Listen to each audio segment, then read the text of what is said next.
Liang शहर के sector 7 में अचानक हमले की चेतावनी गूंजने लगी।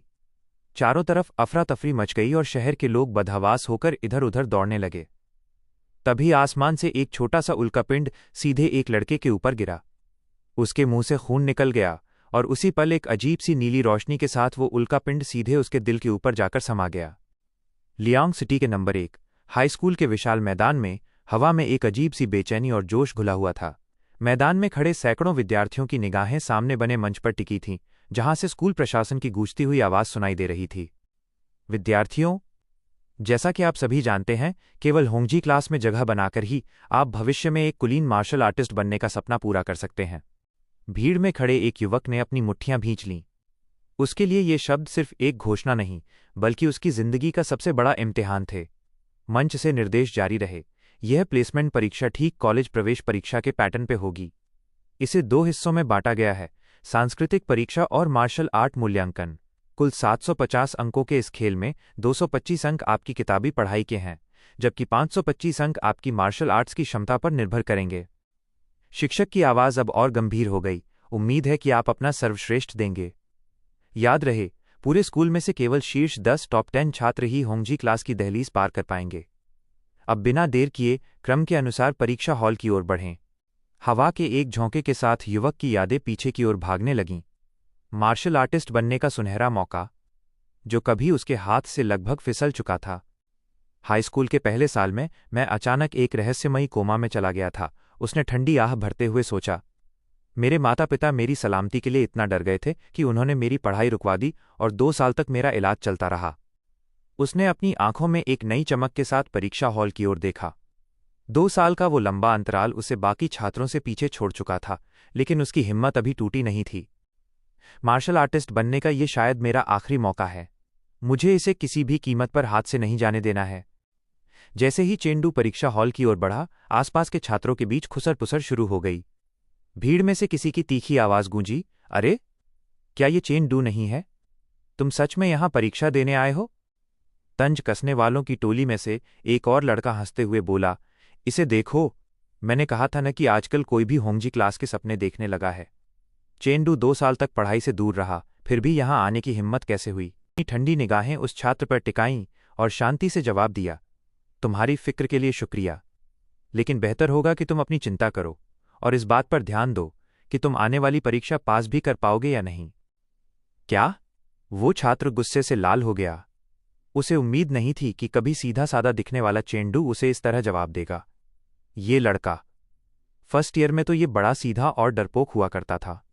अचानक इसमें इतना घमंड कहां से आ गया? गुस्से में उसने चेंडू का हाथ पकड़कर उसे पीछे धकेलना चाहो, लेकिन जैसे ही उसने हाथ पकड़ा, उसकी आंखें फटी की फटी रह गईं। ये क्या है? इस लड़के की पकड़ इतनी मजबूत कैसे है? उसे ऐसा लगा जैसे उसका हाथ किसी लोहे के शिकंजे में फंस गया हो। तभी बगल में खड़े एक अन्य छात्र ने उसे टोकते हुए फुसफुसाकर कहा, क्या तुम्हारा दिमाग खराब हो गया है? अगर अभी यहां झगड़ा किया और पकड़े गए तो परीक्षा से बाहर कर दिए जाओगे। अभी शांत रहो, मार्शल आर्ट्स टेस्ट का इंतजार करो, वहीं अपनी ताकत आजमाना और इसे इसकी जगह दिखाना। चेंडू ने बिना पीछे मुड़े हॉल के अंदर कदम बढ़ा दिए। वह जानता था कि असली परीक्षा अभी शुरू होनी है। भीड़ में खड़ा वो छात्र अपने साथी की बात सुनकर मन ही मन मुस्कुराया। उसकी आंखों में एक खतरनाक चमक थी। तुम सही कह रहे हो, उसने फुसफुसाते हुए कहा। अगर परीक्षा के दौरान गलती से उसे अपाहिज भी कर दिया जाए तो कोई भी हम पर उंगली नहीं उठा पाएगा। अंदर परीक्षा हॉल में सन्नाटा पसरा था। चेंडू अपनी मेज पर बैठा था। उसके सामने रखा प्रश्नपत्र सिर्फ उसकी याददाश्त का नहीं, बल्कि मानवता के अस्तित्व के संघर्ष का लेखा जोखा था। पहला प्रश्न सामने था, वर्तमान विश्व की पृष्ठभूमि और हाई मार्शल कैलेंडर के आरंभिक दिनों का संक्षेप में वर्णन करें। चेंडू ने कलम उठाई। यह किसी भी छात्र के लिए सामान्य ज्ञान था, लेकिन इन शब्दों के पीछे छिपा इतिहास खून से रंगा था। उसने लिखना शुरू किया। पुरानी सभ्यता के साल 2842 में एक दूसरी दुनिया की सभ्यता ने पृथ्वी को खोज निकाला और उस पर हमला कर दिया। मानवता ने अपनी पूरी ताकत झोंक दी और बचाव में परमाणु हथियारों न्यूक्लियर वेपन्स का इस्तेमाल किया। 2 साल बाद वो पूर्ण परमाणु युद्ध ऑल आउट न्यूक्लियर वॉर विफल साबित हुआ। तबाही का मंजर ऐसा था कि मरने वालों की संख्या 5 अरब के पार पहुंच गई। पूरी दुनिया राख और विकिरण रेडिएशन की चपेट में थी। उसने आगे लिखा, लेकिन उस विनाशकारी परमाणु विकिरण के बीच एक चमत्कार हुआ। वैश्विक विकिरण की परिस्थितियों में इंसानों ने अपनी शारीरिक सीमाओं फिजिकल लिमिटर्स को तोड़ना शुरू कर दिया। मानव शरीर विकसित इवॉल्व होने लगा।